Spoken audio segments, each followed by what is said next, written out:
네, 오늘 상황실의 의제는 이틀 만에 7억. 그리고 싸가지 있는 진보. 싸가지 있는 진보. 이게 칭찬일까요? 욕일까요? 이틀 만에 7억은 과연 어떤 정치일까요? 대선 상황실장 불러봅니다.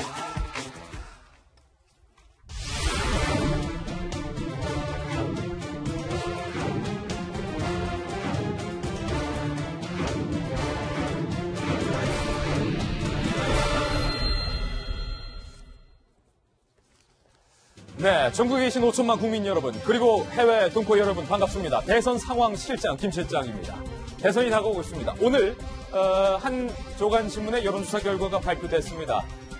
가상대결, 양자대결 결과가 들어 있습니다. 오늘 대선 상황판에 과연 여론조사 결과는 누구를 향해 웃고 있을까요? 지금 공개합니다.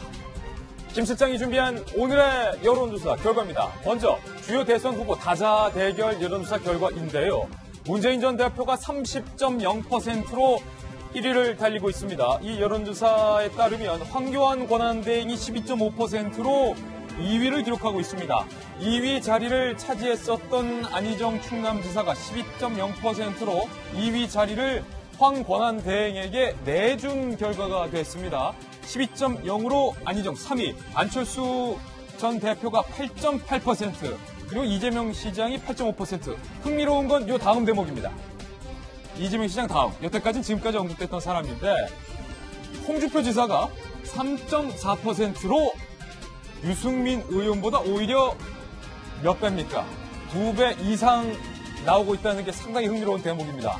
홍준표 지사 3.4, 유승민 의원은 반면에 1.3%로 주저앉은 여론조사 결과를 확인할 수 있습니다. 그렇다면 양자대결 결과는 어떨까요? 민주당의 대선 후보가 누구로 결정되는지에 따라서 양자대결 시나리오가 갈리겠죠. 돌리면 나옵니다. 먼저 가상대결 1, 문재인 대 안철수 양자대결 국면에서 결과는 어떻게 될까요? 문재인 45.8%, 안철수 32.0%로 이 경우 문재인 전 대표가 우세한 것으로 점쳐졌습니다. 그렇다면 민주당의 후보가 문재인이 아니라 안희정이라면 가상대결 결과 안희정 지사가 42.9%, 안철수 전 대표가 30.8%로 안희정 지사가 이번에도 승리하는 것으로 집계가 되고 있습니다. 42.9 대 30.8%인데요. 윤태호 실장님, 지금 계속해서 여론조사 결과마다 민주당의 후보가 누가 되든, 그렇죠. 문재인이 되든 안희정이 되든 이재명이 되든 뭐 다 우세한 걸로 지금 나오고 있군요. 그리고 저기 양자 가상 대결에도 생략된 게 있는데요. 문재인 전 대표나 안희정 지사에다가 자유한국당 혹은 바른정당 이제 주자를 붙이면 안철수 전 대표보다 훨씬 낮게 나와요. 그래요. 그러니까 저기에 그림이 안 나오는 겁니다. 예. 두 가지가 있겠죠. 바른정당이나 이제 자유한국당 같은 경우에 절대 지지도도 낮지만은 확장성도 낮다. 그냥도 낮고 가정해도 낮다. 그리고 뭐 안철수 전 대표 같은 경우에는 확장성은 높다. 본인이 이야기하는 뭐 문안 대결로 해가지고 말하자면 뭐 비문 혹은 비민주당 프레임 내에서는 그래도 강한 사람이 안철수 전 대표다. 이런 정도의 이야기가 될 수 있을 것 같아요. 예. 한편 김병민 의원님, 황 권한대행이 문 조심하세요. 길 조심하세요.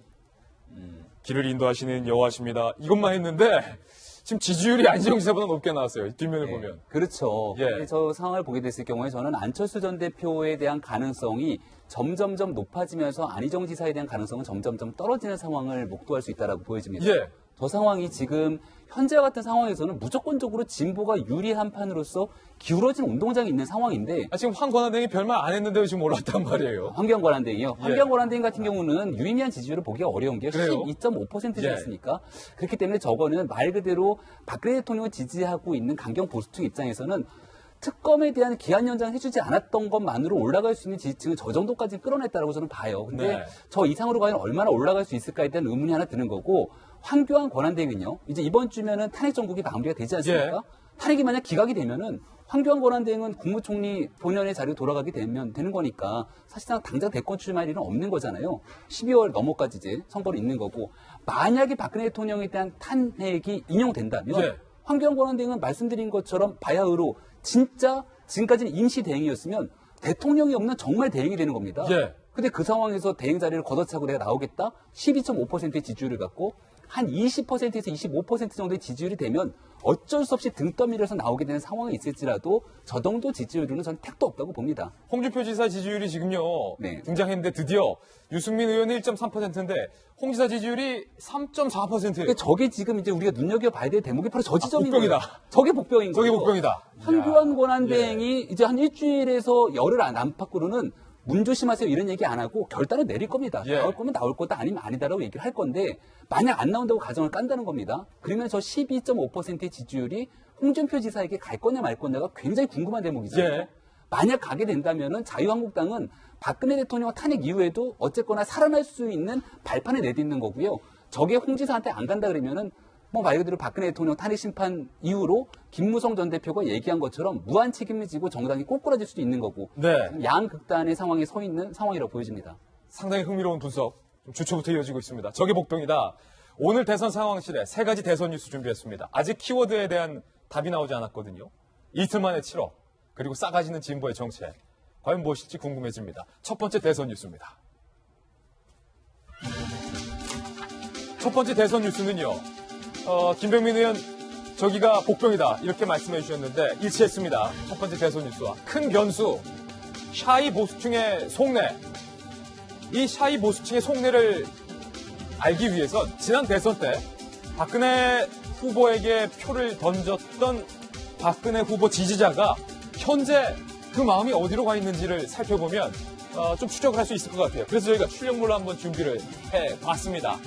2012년 대선 당시 박근혜 후보를 선택했던 투표자의 현재 지지 정당은 어느 정당인가? 시청자 여러분은 어떠십니까? 시청자 여러분들 중에 뭐 절반 정도는 박근혜 후보에게 표를 던지셨던 분일 테고 절반은 아닐 텐데 던지셨던 분들 중에 지금은 어느 정당을 지지하시나요? 여론조사 결과 민주당을 지지한다고 20.8%. 오, 박근혜 대통령 지지자 중에 20.8%가 현재 민주당을 지지하고 있다.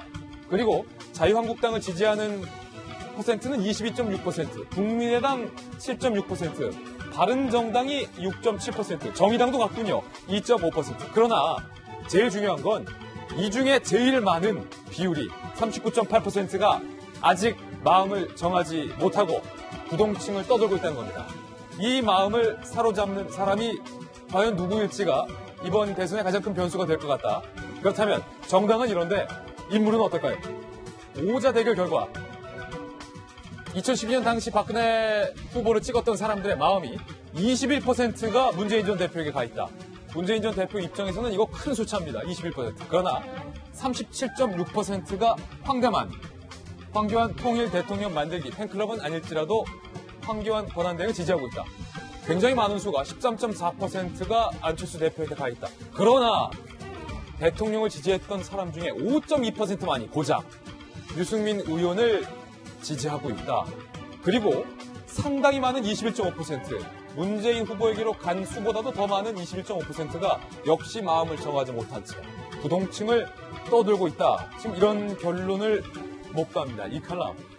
이 부동층을 과연 누가 잡느냐에 따라서 이번 대선의 판도가 정말로 크게 달라질 수 있겠군요. 그렇죠. 지금 그 5개 정당 대선 후보 이런 걸 보더라도 물론 지금 수치상으로 보면 문재인 후보가 압도적이긴 하지만 모르겠다 무응답이 20%. 그러니까 5명 중에 1명은 지금 자기의 어떤 의견을 제대로 밝히지 않고 있거나 못 정했거나. 그래서 저는 요즘 여론조사가 너무 많이 나오는데 과연 이런 그 무응답률이 너무 높기 때문에 어떻게 판세를 제대로 읽을 수 있을까 사실은 좀 회의적이라는 생각이 듭니다. 그리고 사실은 저 무응답이나 모르겠으면 저것의 어떤 비율이 낮아지는 거는 저는 탄핵 그 결정, 그게 기각이 됐던 인용이 됐던 그 이후 시점이 될 거라고 보고 사실은 기대를 하고 있는데요. 탄핵 여부가 발표된 그 이후에 지금 본 이 지지율 순서도 바뀔 수 있다. 격동이 있을 수 있을 겁니다. 더군다나 지금 일반적으로 뭐 샤이 보스라고 하는 사람들이 자신의 뜻을 그러니까 마음 갈 데 없는 그러니까 마음을 줄 후보가 없어가지고 이제 고민하는 분들도 있고 지금 탄핵 국면이기 때문에 그냥 밝히기가 좀 꺼려하시는 분들이 많이 저기에 포함되어 있을 거라 보는데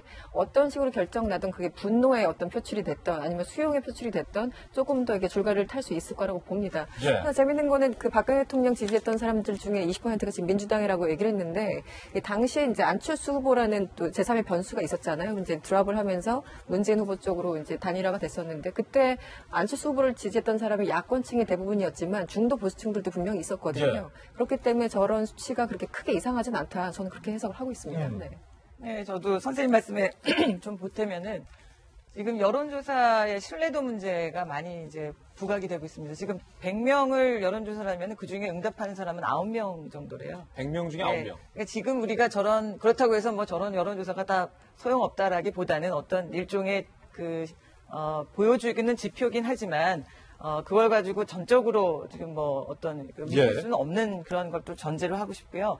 이번 주가 중요하다는 것은 탄핵의 결과 인용이냐 기각이냐가 중요하다는 것도 되지만 그것은 곧바로 다음 대한민국호의 선장을 누굴 뽑을 것이냐. 선장. 예, 이것이 겹쳐지는 기간이기 때문에 운명의 한 주라고 얘기를 하는 것 같습니다. 예. 아무리 뭐 기각이 돼서 박근혜 대통령이 직무를 다시 수행한다 하더라도 솔직히 국민의 어떤 불신에 너무 깊어서 정상적인 리더십을 행할 수 있을까 여기에 대해서는 굉장히 의심하는 눈초리가 많습니다. 따라서 지금 국민들의 관심, 저는 샤이라는 표현보다는 침묵하는 다수의 말없는 국민의 목소리를 들을 시점이라고 늘 표현을 하고 있는데 그런 시점에서 과연 박근혜 대통령 이후에 대한민국을 누가 이끌 것이냐 탄핵 결과에 따라서 바로 다음 주에 아마 대선 전국으로 들어갈 것 같습니다. 예. 그런 과정에서 우리가 지금 물론 이제 야당의 지지율이 뭐 야야 후보 합쳐서 70%에 달할 정도로 거의 보수는 지금 후보가 누군지도 보이지도 않는 상황이어서 뭐 문재인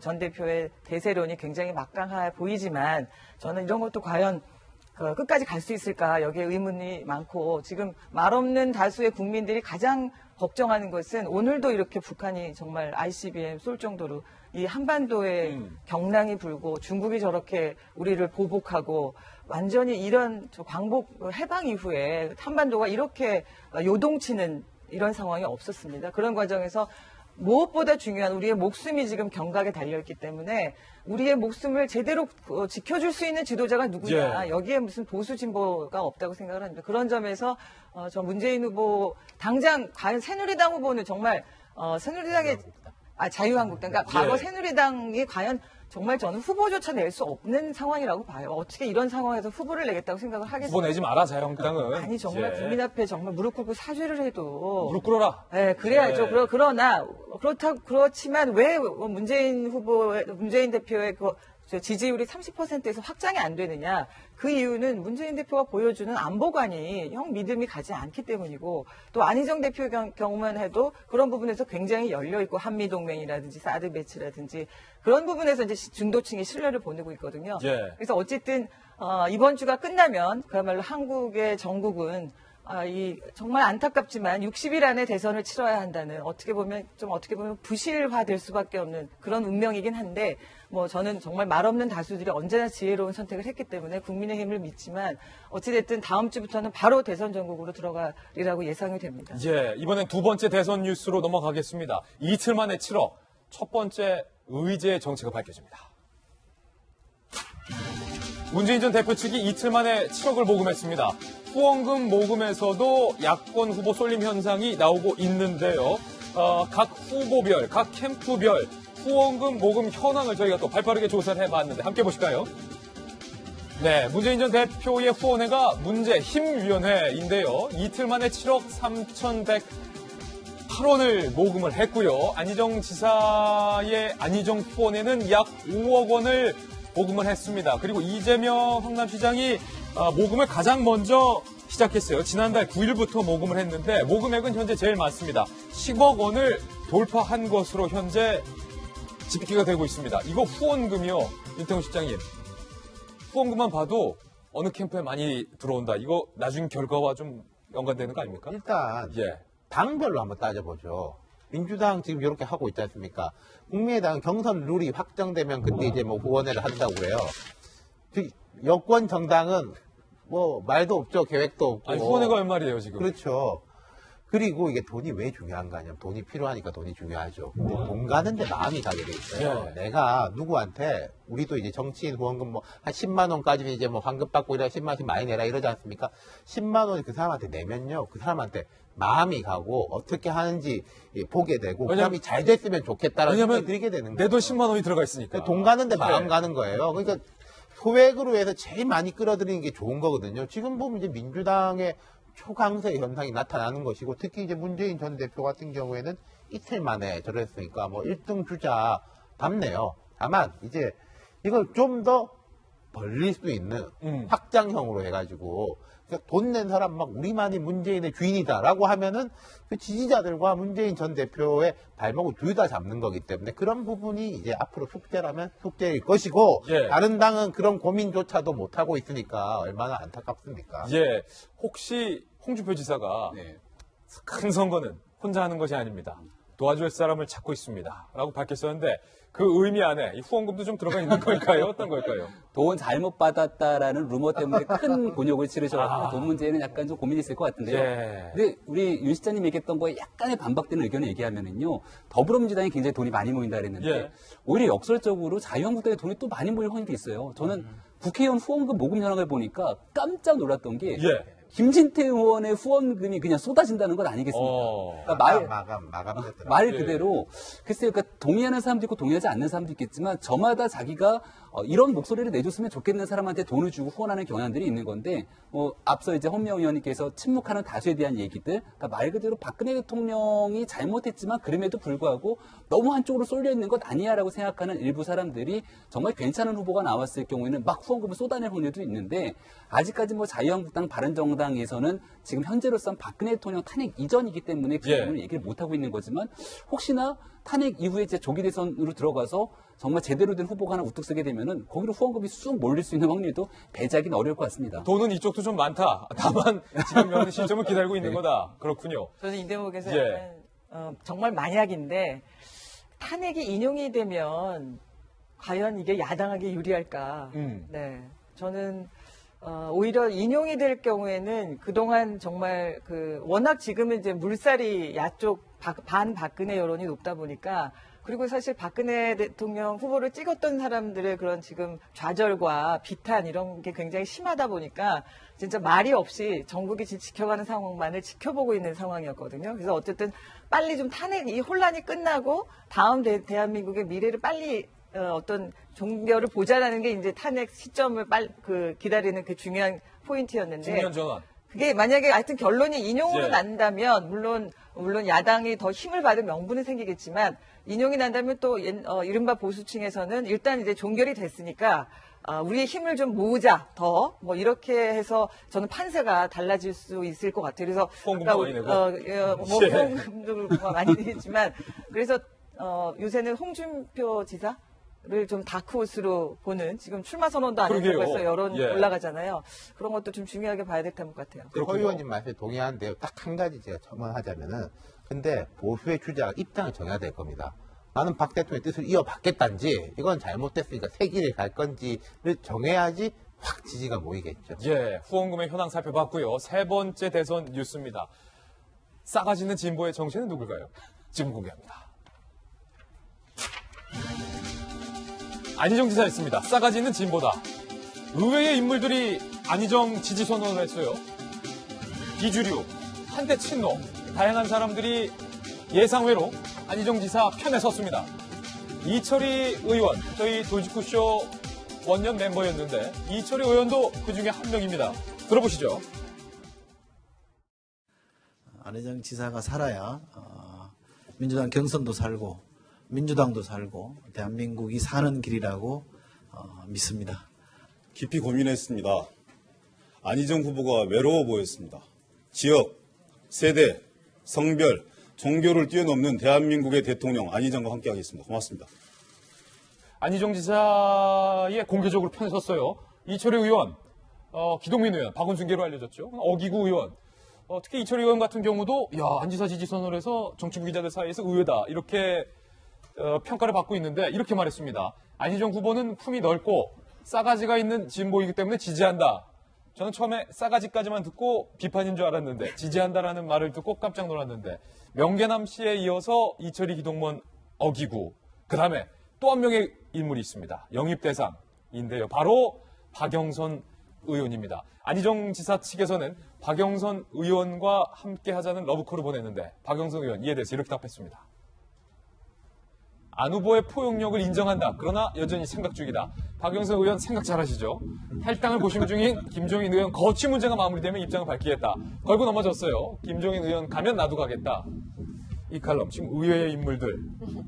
저는 그 기동민 의원이나 이철희 의원 그렇게까지 의외는 아니었습니다. 저 예. 개인적으로는. 예측했습니까? 뭐 예측까지는 아니지만 최소한 친문 쪽과는 좀 거리가 있을 수 있다. 특히 이제 기동민 후보 같은 경우는 박원순 시장 쪽에 계셨던 분이고 그 이철희 의원 같은 경우도 김종인 전 대표와 굉장히 좀 친하지 않습니까? 박영선 전 의원하고도 굉장히 친하고요. 이 말이요. 네. 그러니까 몸통과 본체라고는 할 수 없겠지만 일단 본체들은 가만히 있고 자체 측근들 기동민 의원을 보내고 일단 이철희 의원을 보내고 약간 뒤에 있는 대리전처럼 박원순과 네. 김종인 두 사람의 민심 의중이 향한 건 아니냐. 뭐 그렇게 볼 수도 있을 테죠. 근데 어저께 저 기자회견의 메시지 그리고 안 지사의 메시지는 두 가지입니다. 나는 문재인 전 후보처럼 구식으로 하지 않겠다. 두 번째는 71년 김대중과 2002년에 그 노무현을 언급하면서 나는 역전을 하겠다라는 메시지인데요.